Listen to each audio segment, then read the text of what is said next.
Hello, and welcome to Old Ways in New Jersey. I'm Angus Kress Gillespie, your host.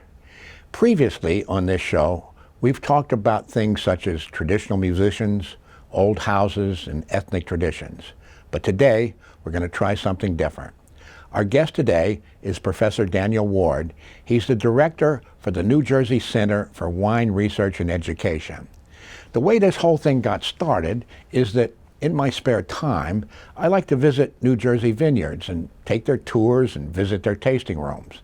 After I visited about a half dozen of these family-owned businesses, I became curious and I wanted to learn more about winemaking in New Jersey. That is why I have turned to Daniel Ward, and it's my pleasure to welcome him to our studio today.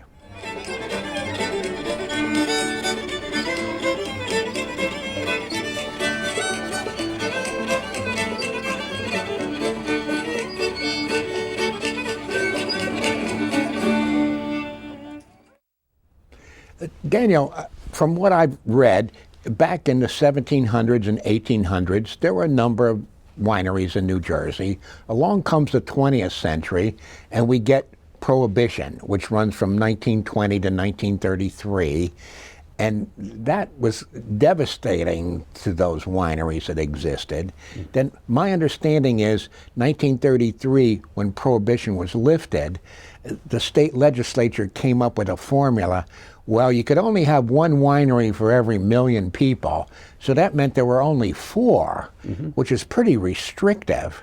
But then in 1981, as I understand it, the law changed, and suddenly the requirements were rather easy. As I understand, you only needed 6 acres. 3 acres. Oh, was it 3 acres? 3 acres. Yeah. And you could start up a winery. And there's been an explosion. So could you tell us a little bit about that explosion? Yeah, when the Farm Wineries Act passed, it opened the door to the development of a lot more wineries in the state. The state had been so restrictive. So the Farm Wineries Act requires that every winery grow at least 3 acres of fruit from which wine can be produced. That's pretty minimal. It's not that big. It's not that big, but it's enough that it was palatable to the powers that be because it would preserve green space, farmland, and farming in the state. And so it was a very innovative law, and it created this restriction that has existed ever since.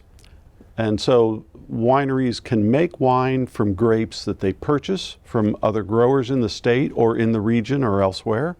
They can make wine from grapes that are imported from far away, but they must have at least 3 acres of their own.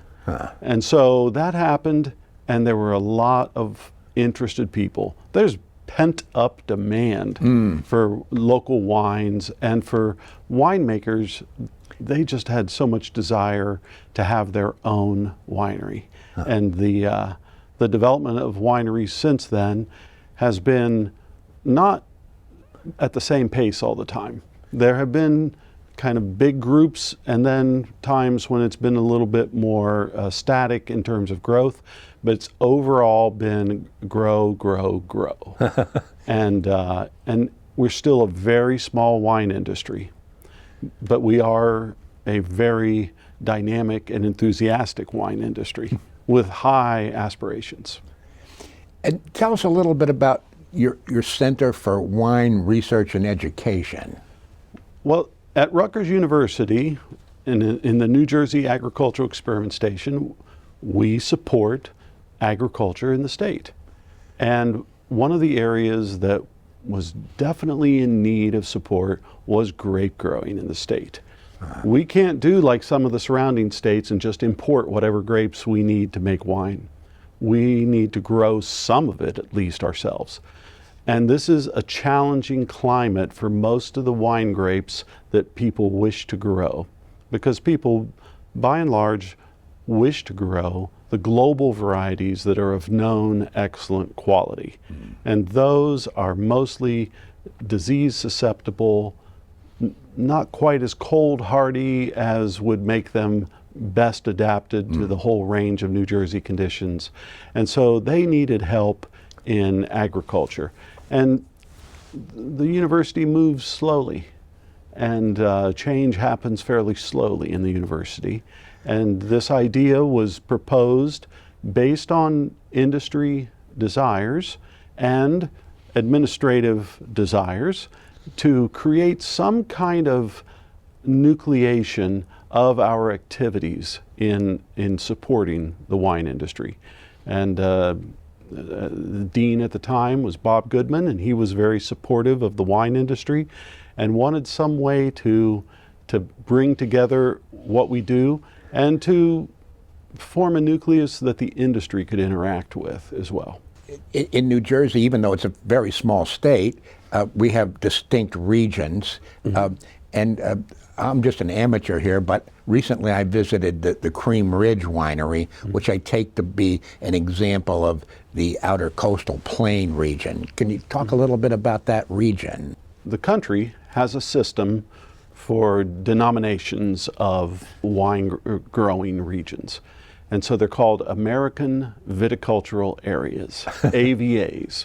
And they're used to help identify and distinguish wines from different growing regions. There are many AVAs in the country, and New Jersey has 4 currently. So there is the outer coastal plain, which has gotten a lot more attention because it's about 2.2 million acres. So it's an enormous part of New Jersey's landscape. And the outer coastal plain, of course, is in the more southern part of the state. It has very different topography, geology, soils, and somewhat different climate than the northern parts of the state. And so in the northern parts of the state, we have the Warren Hills. Yeah. We have the central Delaware Valley that we share partly with Pennsylvania. And in the south, inside the outer coastal plain AVA is the Cape May AVA. So that's a subset of the outer coastal plain AVA. And those are all the 4 AVA regions within New Jersey. 3 are smaller, 1 is enormous. Yeah. And the sharing of it with Pennsylvania, of the central Delaware Valley, is interesting in that AVAs are not to follow political boundaries. They must have some justification for their existence that is not aligned with a political boundary. And so we look at them as places where the grape growing, the climate, the soils, the environmental conditions, and the history of winemaking has some shared features that qualify it as an identity. Maybe you could tell us a little bit about what are the challenges of starting up a new winery? Define very, very clearly what your objectives are and what you're willing to risk, because it's a relatively long-term endeavor and there is some risk involved and it is fairly expensive. So to me, if I were to try to start a winery, I would choose it very carefully with regard to the site being conducive as a destination for sales, and as the site being conducive as agriculturally as a place to grow grapes. So it takes about 4 years to get grapes up from the time you plant until they are in commercial production. And it may take 1 year or 2 years to prepare the land, to prepare the site, depending on what was there to start with, so that you can actually plant the vines. Sometimes it takes 1 year or 2 to source the vines, to order the vines that you want. They may need to be custom propagated or something, and that all takes time. So then the process of getting a license for the winery and getting through all those steps can take time. The municipalities have a role in that, and sometimes it takes a lot longer in a municipality that is less inviting to the winery. And sometimes the municipalities are welcoming the wineries with open arms. And so it's very local as many things are concerning the municipal control in New Jersey. So to start a winery, be clear how you're going to sell that wine, and are you in a good place for selling wine from the winery? Yeah. Or would you have to have alternative methods of distribution and sales built into the plan? And remember that the grape growing takes a while to get geared up. And if you have never grown grapes before, there's a considerable amount to learn about grapes. Yeah, you take the words out. How do you go about learning this stuff if you didn't know it before? Well, I will definitely tout the efforts of our extension service and the materials that we have in New Jersey and in Pennsylvania and in New York that people could use in their extension services. And so that's a really valuable set of resources. There are numerous textbooks and histories. This is an information-intensive industry with a long, long history. And so there's a lot of information out there. And I do think that a person who's brand new to it should consider a short course. Now here at Rutgers, we have a short course that's offered in the summer in the intersession, and put together by Beverly Tepper in food science. And that course is a good place to start for somebody who's new to the industry or who's in the industry and wishes to learn more or obtain a credential to help them advance. There are short courses like that through the University of California, very well known and highly respected courses. And of course, if your interests go to more global desires, they offer courses like that and in France as well, and places like that. How much capital is needed? And not to put words in your mouth, it'd be very handy if you already had a farm. You already had the land. If the land was well suited to grape growing. If instead you were trying to grow grapes on land that was not well suited to grapes, but that was owned by you already, that's often a problem. That's the kind of thing that needs to be approached carefully and reasonably, with consideration to, is this a good site for grapes? Site evaluation with regard to the drainage of the soils, the elevation of the land, and the probability of frosts or really severe cold during the midwinter. Those are important considerations, and they need to be taken into account if we're thinking of repurposing land that we already own. It takes a lot of money, partly because it takes a lot of time, but the cost of the grapes and establishing the vineyard, preparing the site, planting the grapes, building a trellis, and maintaining them is probably in the $25,000 to $30,000 per acre to start out. So in the first years, you're going to go way in the hole. How many years roughly would it take from start to being profitable? Being profitable will depend on a lot of factors outside of the control of the winemaker. Yeah. But the vineyard takes about 4 to 5 years to get to full commercial production. The wines made in the 4th year, depending on the type of wine, may be ready to sell that year, may not be ready to sell for 18 months or 2 years, because they may need to be aged. If it's a red wine, tends to be aged. Right. The white wines tend to be sold. So when you're first getting started, you can buy the grapes from elsewhere. That's legal. If you have your grapes in the ground, and if you have the license. Yeah. Now there are some details to that on having a third-party licensed winery produce the wine for you. There's several details. For that, I would definitely want to have a detailed conversation with the powers of the alcohol control, the ABC, to make sure that I understand the limitations. There are also lawyers that specialize in serving the wine industry. I highly recommend that a person engage one of those to use in planning how they're going to be able to bridge over into those first years of sales. What type of soil is best for growing grapes? Well, that's such a fun question. We grow grapes in lots of different types of soils around the world.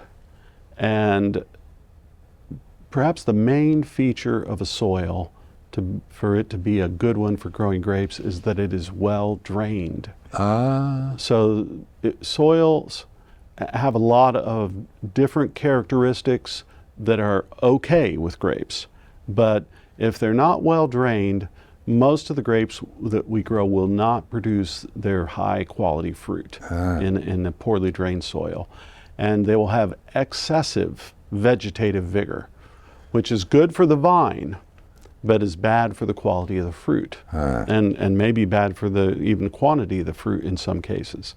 So a really, really fertile soil will be much harder to manage a vineyard on to produce the really high quality grapes than a less fertile soil that's well drained.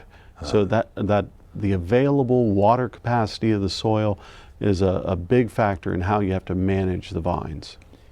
A related question, if there's a rainfall shortage, are you allowed to irrigate?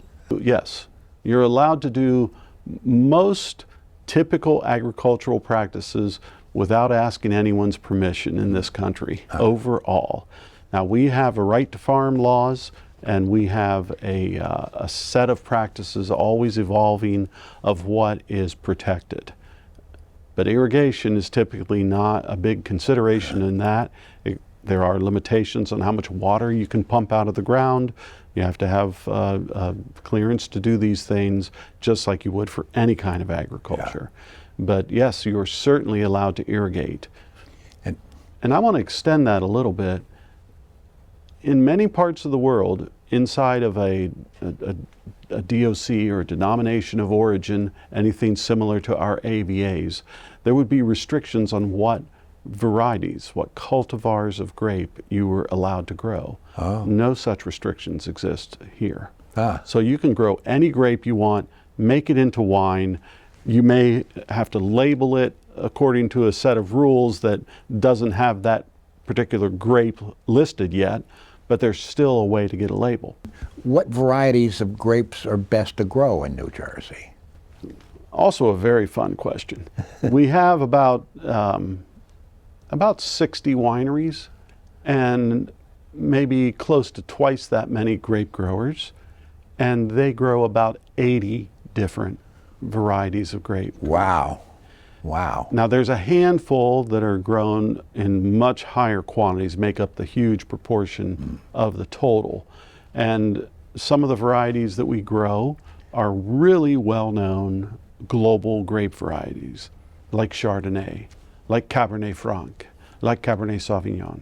Those are grapes that winemakers know how to make excellent wines from. Consumers know that their tastes are met in those varieties. And so those varieties are some examples. But we have people growing other global varieties around the state, Riesling and Malbec a little bit, and a bunch of global varieties. And then we have some people growing the varieties that have North American genetics in them. One of the most important ones in the state, or the most important, is Chambourcin. So Chambourcin is a French-American hybrid.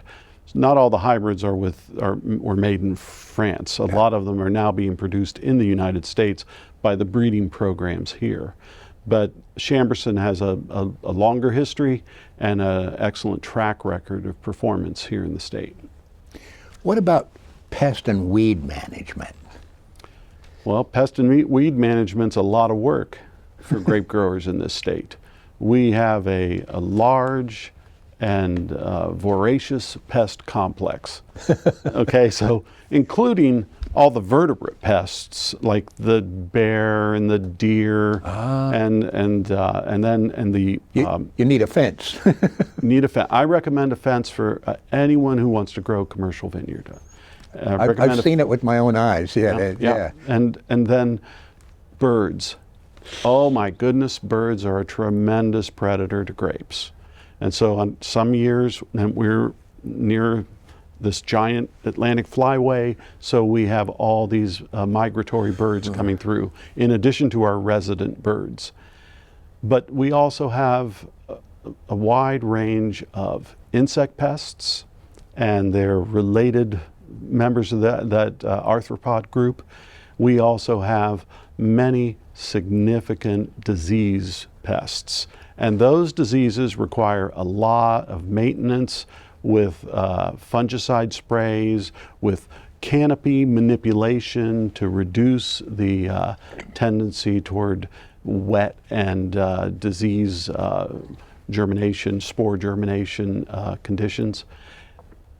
And then we get to the weeds. Now, before I get to the weeds, I'll say within the diseases, we also have viruses and the smaller organisms, many. And then the weeds are always a giant issue in agriculture. Most agriculture, plant agriculture, the main competitor is another plant. And the weeds are a big issue.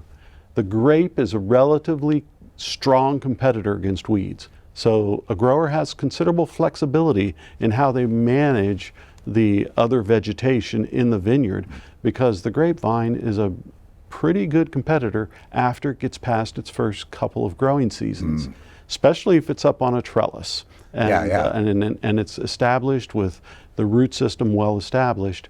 It's a relatively good competitor. So you can manage the weeds using a variety of techniques and different kind of levels of cleanliness in on the vineyard floor.